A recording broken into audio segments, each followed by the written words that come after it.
Welcome to the 3-Minute Bible Thought.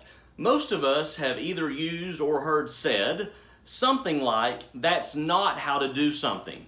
I remember getting my first BB gun. I'm talking Red Ryder, Christmas Story, compass in the stock. After a few weeks, I remember I left it outside one night and it rained and ruined the gun. And my father said, I always remember that he said, "That's not the way you take care of your things." Why tell someone how not to do something if we want to give instruction?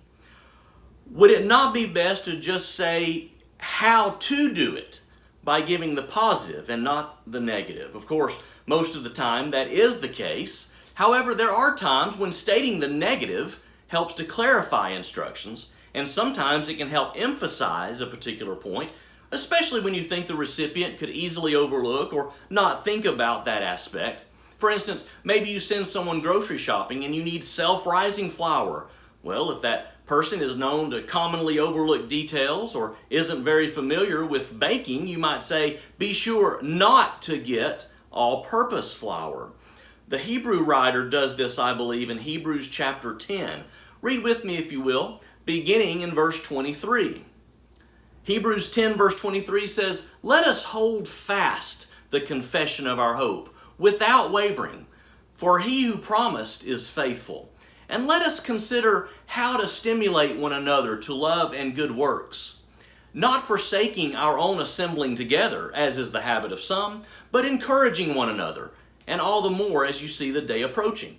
So what is the actual instruction here? Well, you might say there are at least two separate instructions. Number one, hold fast the confession of your hope. Number two, consider how to stimulate one another to love and good works. And each of those comes with additional information. Hold fast the confession of your hope comes with without wavering. It also comes with an explanation. Why? He who promised is faithful, and of course, we should be like him. The second instruction, consider how to stimulate one another to love and good works, comes with extra instructions. The first addendum is that negative I was talking about. He gives the instruction, stimulate one another to love and good works. Then he says, not by forsaking your own assembling together.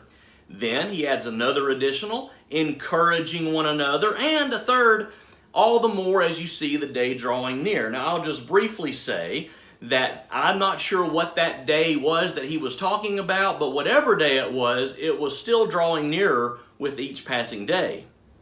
But back to my original point, and we'll end with this. As a Christian, one of my duties is stimulating other Christians to love and good works.